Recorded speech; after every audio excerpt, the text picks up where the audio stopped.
Welcome back to my channel study learner. ये important formula for KVS PRT के लिए KVS PRT में जो क्वेश्चन आ रहे हैं कुछ फार्मूले बेस्ड आ रहे हैं उनके लिए बहुत ही इंपॉर्टेंट है।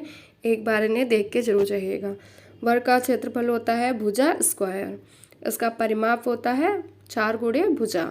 और ये कहीं कहीं पे ए भी लिखा होता है भुजा को। त्रिभुज का क्षेत्रफल होता है 1/2 आधार गुणे ऊंचाई। परिमाप होता है त्रिभुज का सभी भुजाओं का योग। जैसे ये त्रिभुज है, ये ए हो गया, ये भी ए हो गया, ये ए हो गया, तो तीनों भुजाओं का योग हो जाएगा 3a। ऐसे याद रखिएगा। अगर अलग अलग हैं तो अलग अलग, ए बी सी है तो ए बी सी हो जाएगा। अगर ने जो भी संख्या है उसका योग होता है, सभी भुजाओं का योग हो जाएगा। आयत का क्षेत्रफल होता है लंबाई गुणे चौड़ाई। इसको L/B भी लिखते हैं। आयत का परिमाप होता है 2 इंटू लंबाई प्लस चौड़ाई। वृत्त का क्षेत्रफल होता है πr² और इसका परिमाप 2πr, इसी को परिधि भी कहते हैं। इस पे बेस्ड क्वेश्चन आया है एग्जाम में, 2 बार क्वेश्चन आ चुका है, याद रखिएगा। अब है प्रिज्म के सूत्र। प्रिज्म से रिलेटेड जो भी सूत्र हैं वो लिख दिया है, अच्छे से बात देख लीजिए, इससे भी रिलेटेड क्वेश्चन आ रहा है। तो प्रिज्म का आयतन होता है आधार का क्षेत्रफल इंटू ऊंचाई। प्रिज्म की तिरछी सतह का क्षेत्रफल होता है आधार की परिमिति इंटू तिरछी ऊंचाई। प्रिज्म का संपूर्ण क्षेत्रफल होता है आधार की परिमित इंटू ऊंचाई प्लस 2 और ब्रैकेट में आधार का क्षेत्रफल। आधार का क्षेत्रफल यहाँ पे ये आधार का क्षेत्रफल है, याद रखिएगा। अब पिरामिड के सूत्र। पिरामिड से संबंधित जो भी सूत्र हैं वो भी लिख दिया है। पिरामिड का आयतन होता है 1/3 इंटू आधार का ये क्षेत्रफल लिखा है इंटू ऊंचाई हो जाएगा। पिरामिड की तिरछी सतह का क्षेत्रफल होता है 1/2 इंटू आधार का परिमित इंटू तिरछी ऊंचाई। पिरामिड का वक्रपृष्ठ का क्षेत्रफल होता है 1/2 आधार का परिमित इंटू तिरछी ऊंचाई। पिरामिड की तिरछी ऊंचाई का फार्मूला क्या होता है, ये फार्मूला आएगा तभी ये वाला क्वेश्चन आप कर पाएंगे, क्योंकि यहाँ पे तिरछी ऊंचाई दिया हुआ है। √a² + 4h²। ये तिरछी ऊंचाई का फार्मूला है। जहाँ आयत, वर्ग या त्रिभुज का आधार में आयत भी हो सकता है, पिरामिड में वर्ग भी हो सकता है, त्रिभुज भी हो सकता है। तो ए क्या है, आधार है, और एच है इसकी ऊंचाई। वर्गाकार पिरामिड का आयतन होता है a² h और बटे 3। ये हो गया वर्गाकार का।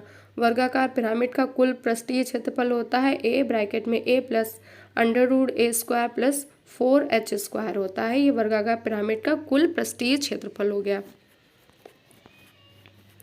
समबाहुभुज पिरामिड का आयतन क्या होता है, तो 1/12 √2a³ होता है। ये समबाहुभुज पिरामिड का क्षेत्रफल, पिरामिड का आयतन होता है, सॉरी। समबाहुभुज पिरामिड का कुल पृष्ठीय क्षेत्रफल होता है √3a²।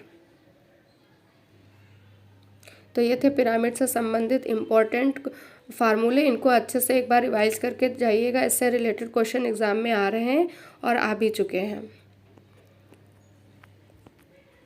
अब है घनाभ। घनाभ से भी संबंधित 2 बार क्वेश्चन आ चुका है, परसों की भी शिफ्ट में आया था। तो घनाभ, ये घनाभ बना हुआ है, इसके आयताकार फलक होते हैं, इसके 6 आयताकार फलक होते हैं। फलक मतलब फेस होते हैं, AB GH, यहाँ पे ये GH, ये ठीक है, एक ये हो गया, और फिर AH और ED हो गया, AH ED हो गया। तो ऐसे मिला के टोटल 6 आयताकार फलक हैं। शीर्ष इसमें होते हैं 8 शीर्ष होते हैं, इनको इंग्लिश में वर्टेक्स कहते हैं। भुजाएं इसमें 12 होती हैं, जिन्हें एसेस कहते हैं। आयलर का एक सूत्र है, ये याद कर लीजिएगा, तो फलक, शीर्ष और किनारे अच्छे से निकाल पाएंगे, जल्दी से भी निकाल पाएंगे। फलक प्लस शीर्ष माइनस किनारे बराबर 2 होता है, ये याद रखिएगा। फलक प्लस शीर्ष होता है, माइनस में किनारा होता है, बराबर 2 होता है। तो 6 फलक इसमें दिया गया है, यहाँ पे 6 फलक दिए गए थे। ये 6 फलक है, शीर्ष 8 है, तो किनारे निकालना है। तो 6 + 8 माइनस किनारे बराबर 2। तो किनारे कितने आ गए, 12 आ गए, यहाँ पे भी 12 थे। ये घनाभ के लिए है। आयतन होता है, आयतन का क्षेत्रफल होता है घनाभ का। ये घनाभ से संबंधित क्वेश्चन वो फार्मूले हैं। तो घनाभ का आयतन होता है लंबाई गुणे ऊंचाई गुणे ऊंचाई। आयतन है, ये वक्र घनाभ का आयतन का इस फार्मूला दिया गया है, लंबाई चौड़ाई गुणे ऊंचाई। वक्र पृष्ठीय क्षेत्रफल होता है आधार का परिमाप इंटू ऊंचाई। ये फार्मूला दिया गया है 2l+b इंटू h। कुल पृष्ठीय क्षेत्रफल होता है 2 ब्रैकेट में लंबाई गुणे चौड़ाई, लंबाई ऊंचाई एक बार हो जाएगा, ऊंचाई और लंबाई हो जाएगा एक बार। विकर्ण का फार्मूला होता है अंडरवुड लंबाई का स्क्वायर चौड़ाई का स्क्वायर प्लस ऊंचाई का स्क्वायर। तो ये विकर्ण का होगा। विकर्ण भी ऐसे निकाल लीजिएगा। ये कुल पृष्ठीय का हो गया, ये वक्र पृष्ठीय का। वक्र पृष्ठीय क्षेत्रफल और कुल पृष्ठीय क्षेत्रफल का फार्मूला अलग अलग है, ध्यान रखिएगा। और आयतन का ये हो गया है। और ये वाला ज़रूर पढ़ के जाइएगा, इससे संबंधित क्वेश्चन आ रहे हैं। ये आपको आता होगा तो अच्छे से कर पाएंगे, क्योंकि 2 चीज़ें दी होंगी, एक चीज़ निकालनी होती है, तो अच्छे से कर लीजिएगा।